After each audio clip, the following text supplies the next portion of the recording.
Hello, I'm Spencer Ford, Certified Financial Planner with Conservative Financial Solutions. And with me today is Adam Maucher. He's another advisor with us, been with us for almost a year now. But the interesting thing about Adam is he comes from the banking background. He spent over 6 years in banking, and that's actually paid a lot of dividends for our families that we serve because there's been a lot of things that have come up in conversation. It's just really nice to have that background banking information. So I thought it'd be good just for us to sit down and have a conversation and talk about some of those things that have come up in those appointments that we've had with families about maybe some things that would be beneficial for them to know in the banking world when it comes to their finances. And one of those things that have come up recently is people are out there trying to buy vehicles, but interest rates have gone up. And so just exploring some different ways instead of just going through the dealership to have a loan or just through a bank to have a loan, some alternative ways to do that. We've been talking about one specifically. Why don't you take it away and tell people what we've been talking about? Sure.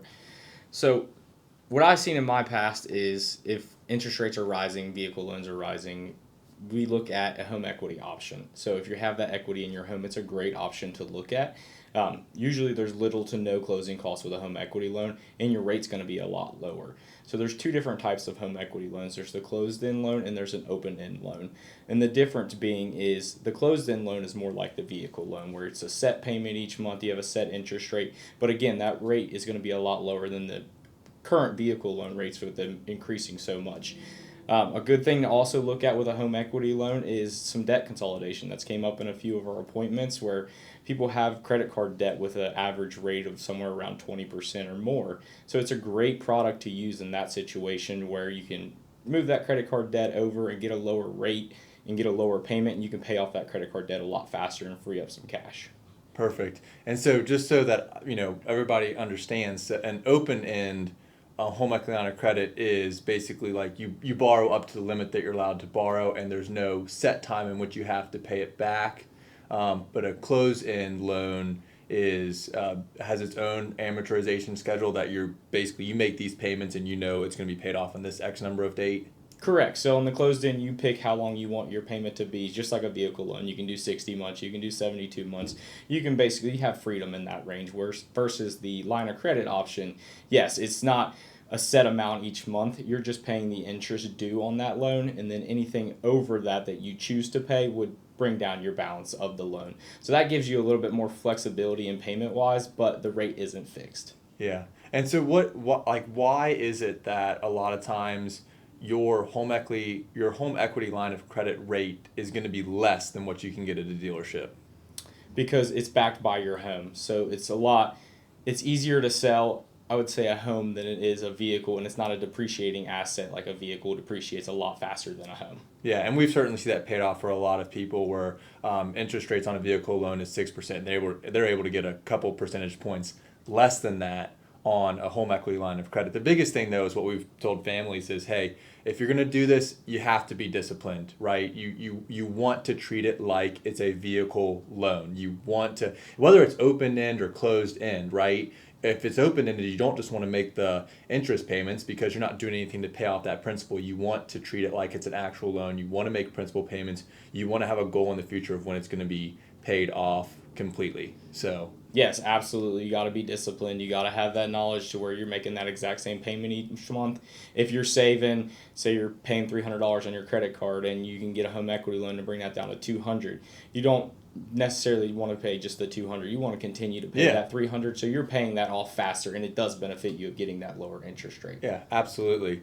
Another thing that comes up in conversations quite a bit, and things that families don't always have their head fully wrapped around, is a credit score, right? Like, how do they determine what your credit score is? What's a good credit score? What are some things that I can do to get my credit score higher? So really just maybe to start off, coming from your background, what goes into creating someone's credit score? Sure. So there's usually 5 core factors that go into creating a credit score.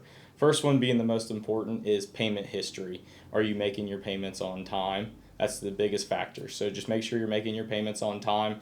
Early is okay as well, but just make sure you're making them by that due date, and that's the biggest factor. The second factor is going to be your credit utilization. So most people don't realize that you don't want to really exceed 30% of your credit utilization. So what that means is if you want a credit card that has a $1,000 limit because that's all you want to spend, it may be beneficial to go get a credit card that has, say, a $5,000 limit. So if you're spending that $1,000 each month, you're not going over that 30% utilization. Yeah, you're at 20% as opposed to 100% if your limit's 1,000 and you're spending 1,000. Exactly. So if you're maxing out a $1,000 credit card, it's looking a lot worse than you putting a $1,000 balance on a $5,000 limit credit card. Okay. So that's a big one as well. Average age of credit accounts. So length of credit is a big factor. So the longer you have a credit card, you have a credit card for 5 years, you got a vehicle loan. Age of credit is a big factor. And then another one is going to be your account types. So different trade lines. Do you have a vehicle loan? Do you have a mortgage? Do you have a credit card? So the different types help as well. And then the last one being inquiries. So that one's not the biggest factor, but it is a factor. So anytime somebody pulls your credit, it's a hard pull. It does affect your credit, and it usually takes about 2 years, 2 years for that to fall off. So that would affect it a little bit as well. Okay. And a good credit score that you're looking to shoot for, I would say, is 679 to about 739. Mm-hmm. And then anything above that, you're going to get a better rate, so you're going to have a lower payment. Okay. And so if you have that good credit rate, a lot of times what that means is like you're going to get the advertised interest rate that's being that's for that loan, right? You don't have to worry about the bank coming back and saying, "Hey, we have to charge you a higher interest rate because your credit score is this," as opposed to that good score that you were talking about. That was 779 to 739. Is that 679 to 730? Oh, 679 to 7. Yes. Yeah, okay. So gotcha. I'd say that number is where you're going to most likely get approved. It might not be their advertised rate that they're going to approve you for, but it's going to be close to that. Okay, gotcha. And obviously anything above that is going to get you a better rate and better approval. Perfect. So another thing that's come up too is for people who are trying to pay down debt, another thing is if let's say you have a credit card lines open and you have a $20,000 limit between your cards, right? And you pay that card off.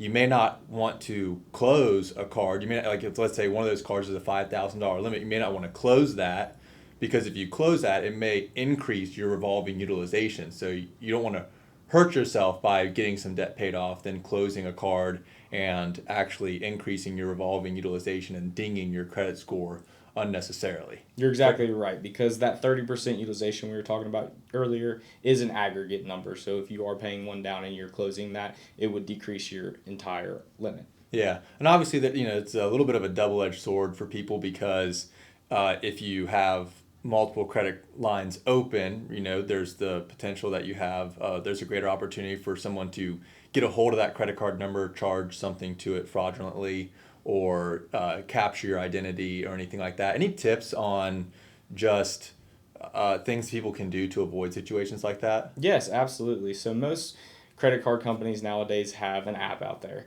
and most have it to where you can log in immediately and you can freeze your credit cards. So when you're not using them, you can go in, freeze them, and when you want to go use them, you would unfreeze them.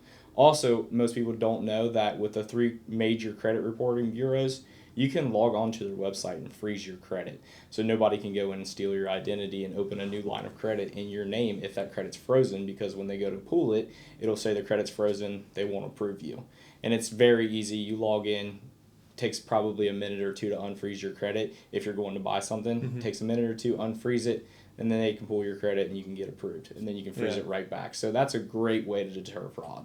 And you've had people walk into the bank that are applying for a loan and you've ran their credit and they didn't get approved because their credit was frozen, but then right there at the bank they went in, unfroze it, did it again, everything was good to go. Yeah, you're absolutely right. It's no big deal. I pulled their credit, it says it's frozen. Hey, your credit's frozen. They'll go in real quick, unfreeze it, I pull it again, we're good to go. Yeah, the only thing I guess is a little bit of embarrassment for just, I forgot that I did that, right? Yeah, sure. So, but even freezing your credit card, that's great because you can pay that credit card off that you've been looking to do, and instead of damaging your credit by canceling it, you just freeze it. Just freeze it. Nothing can be charged to it, but you keep that credit line open so you don't have to worry about increasing your revolving utilization. Exactly. You don't have to worry about it any longer. So this has come up, and I know that you've dealt with this too, but I'm interested from your perspective. So obviously paying down debt is something we're an advocate of, especially as you get closer to retirement.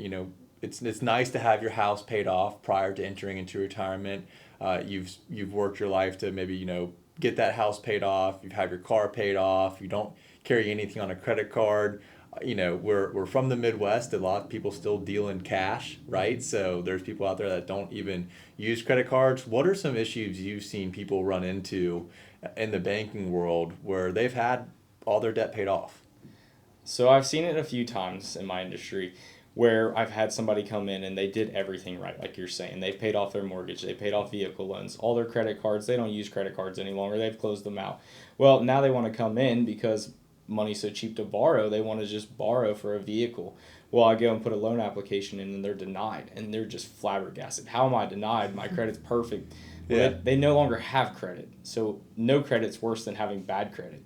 So it's a great idea in those situations to where you use a credit card as a monthly operating card, or you just don't close those out like we were talking before. But closing those out is worse because you just no longer have credit and you're not going to get approved. Yeah. And that's interesting. So no credit is worse than bad credit. Yes. When it comes to the banking industry and getting a loan. Absolutely. So, and like you said, it's not, you can have a credit card, you can have a $10,000 limit, you can just put your monthly expenses on there of $3,000 a month, pay it off each month, but the biggest benefit to you is you're just keeping that credit score active, essentially. Yes. Yeah. And it doesn't matter. I mean, you could have a net worth of 5, 10, $15 million, but if you have no credit, you've seen that. You've seen people with that amount of net worth, and it's like, no, we can't allow you to. I know what your bank statement says, but we can't allow you to borrow this money for a $50,000 vehicle, even though you have $5 million because you have no credit. I mean, it's insane to think about. But it is. They have the assets to back it up, but they won't lend to them because they just don't have credit history. Yeah.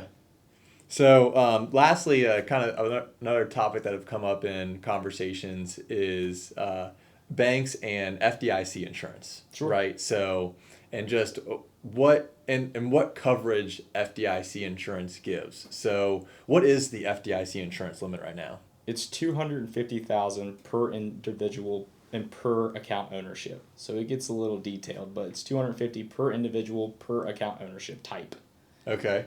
So let's maybe walk me through an example here. So, I'm married, right? My wife's name is Brittany. This wouldn't be a true situation for us, but let's say it was, right? So, and we have $1 million and that we have in the bank, right? Between the two of us. Like, she has an individual account, I have an individual account, we have a joint account together. And split it up however you want in our example, but what's protected, what's not protected in our example? So if Brittany had $250,000 in her individual account, and then say you had $600,000 together in your joint account. Mm-hmm. So Brittany's individual account, that full $250,000 would be insured, plus $500,000 of your guys' joint account. So this remaining $100,000 that's in the joint account would not be insured. Okay, so she gets $250 protection in her individual account, and then the joint account she gets another $250 because it's a joint, and I guess the other $250 comes on my side, protecting a total of $500 of that, and then the other $100,000 that's above basically our limit for a joint account. So if the bank goes bellied up, that $100,000 is exposed. Correct. That would not be insured. The $100,000. Gotcha. Okay, and then there's some other rules when it comes to trust accounts. If you have a trust account that's being held at a bank that's FDIC insured, how does that work? So a trust is $250,000 per beneficiary. So say you have $2 million and you have 4 beneficiaries listed on your trust account. Each beneficiary would be insured for $250,000, equating to a $1 million, and the remaining $1 million would not be insured. Okay, so you want to be very careful with if you have a lot of money at the bank, splitting it between multiple banks or multiple registrations, because there is no limit. You can if you had $1 million and you were a single individual, you could go to 4 separate banks and have an individual account of $250,000 apiece, and all that would be 100% insured because it's spread among the 4 different banks that are FDIC insured. Correct? Yes, you're exactly right. It's per institution. Yeah. So, perfect. Well, like I said, we just wanted to kind of cover some topics that have come up in some recent visits that we've had as it relates to credit, as it relates to home equity lines of credit with the interest rate environment that we're in, and obviously rates ticking up right now. And then also some questions that we've had about FDIC insurance, which are just helpful things to know. So, thank you for joining us, and we'll see you in the next one.